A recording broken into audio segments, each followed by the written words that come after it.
Over the weekend, residents took matters into their own hands to stop the COVID convoy by getting out in the street to counter-protest. So I'm going to show you some video here, give you some details.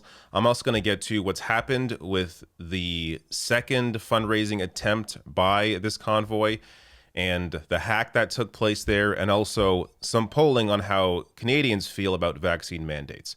And also a police interaction that was just incredible. But first, a little more here on the counter-protest. So this from CBC. Counter-protest began on Saturday with hundreds marching through Ottawa's Glebe neighborhood and continued Sunday morning as a group of people blocked a major intersection to prevent a number of vehicles from joining the main protest downtown.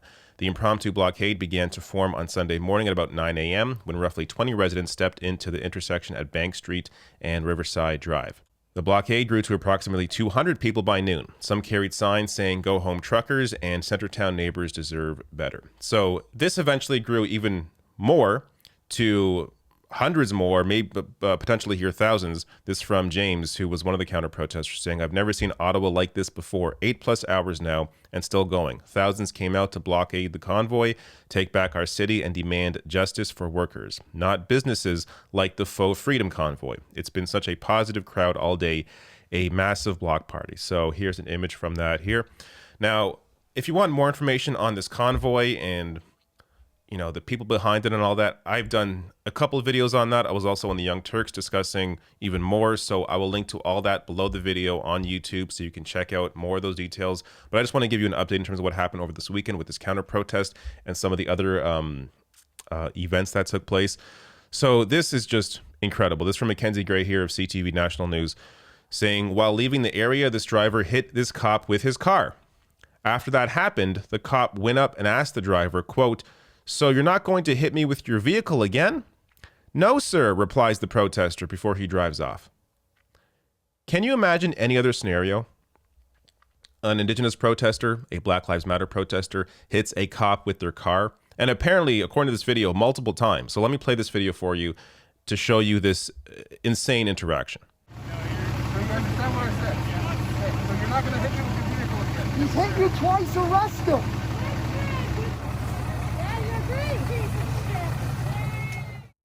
Look at that. Can you imagine anyone else getting away with that? Just unbelievable. And to show you the difference here, this from Winnipeg, from Billy on Twitter, saying Winnipeg police arrested an Indigenous counter-protester carrying a sign that says "You are all on native land." And he was arrested for, quote, blocking traffic while anti-vax convoyers blocked traffic and party it up a few meters away with no arrests or challenge from the same police. So this tweet here, this video here from Defend Winnipeg, this protester has a sign and then gets arrested just meters away from the convoyers doing the exact same thing and nothing happening to them. More here on the counter-protest, another counter-protest that went on. So roughly 500 people also gathered Saturday in Lansdowne Park, less than 5 kilometers away from Parliament Hill, to rally against the trucks and other vehicles that have been occupying the downtown since January 28th. The rally follows a smaller gathering near Ottawa's City Hall last weekend. So it's encouraging to see counter-protesters out there that represent the actual will of Canadians, how most Canadians feel about this issue. That's assuming this convoy is even about vaccine mandates, which at this point it is not. You take a look at what the organizers are fighting for, what's in their past, what they are talking about now. They're talking about wanting to get rid of Justin Trudeau. Like, I don't like Trudeau either, but you can't just form a convoy and push out the government. That isn't how democracy works.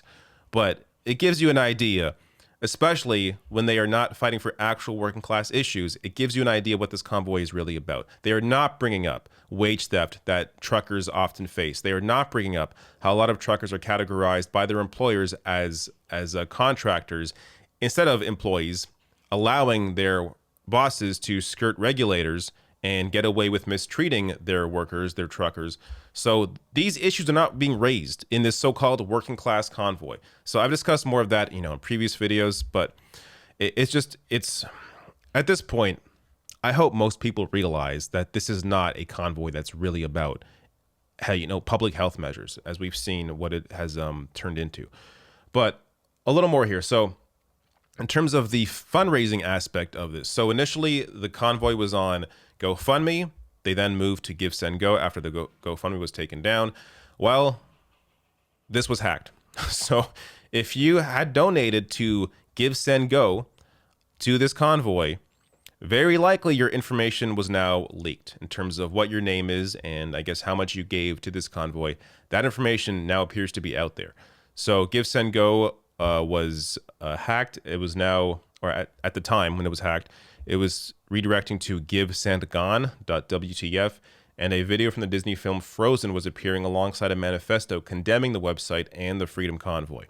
Now, if you take a look at this website, I'm not sure if it's up now. I think it's back up, but this is not a reputable site, I should say. Like it should have been fairly obvious looking at the website, just the homepage alone, that maybe you don't want to be giving your information to this website.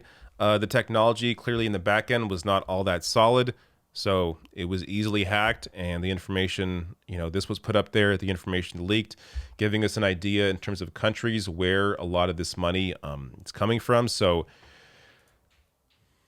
most of it, at least in terms of the number of donations, from the US, then second place Canada, but in terms of the money, most of the money is coming from Canada at 4.31 million compared to the US at 3.62 million. So there's a lot of, assumptions out there that, oh, this must be, completely funded by the far right in the US. No, Canada has its own far right that is funding this, so we don't need Americans to fund our own far right movements. You see here the split. So even though more donations came from Americans, more money came from Canadians. Last bit here, giving you an idea in terms of how Canadians feel about vaccine mandates in particular. So this is the most recent poll on this, came out today. David Coletto at, I believe, Abacus Data. There it is, Abacus Data.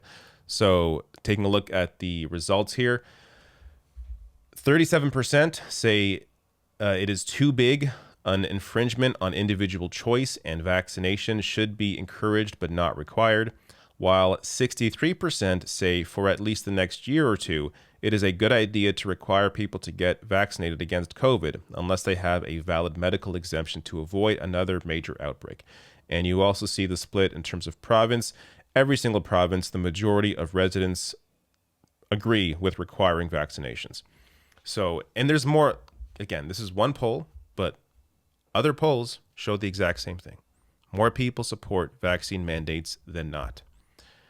Again, giving you an idea that even if this convoy was simply about vaccine mandates, and in this case, against vaccine mandates for truckers, again, even though most truckers are vaccinated, maybe some of them don't agree with mandates, but according to the vast majority of Canadians, they do agree with vaccine mandates. This gives you an idea that this convoy does not actually represent the will of most Canadians. It is not a working class uprising. They're not discussing actual working class issues. They're more focused on getting rid of the current government, which I also don't like, but you can't just, convoy a government out of power.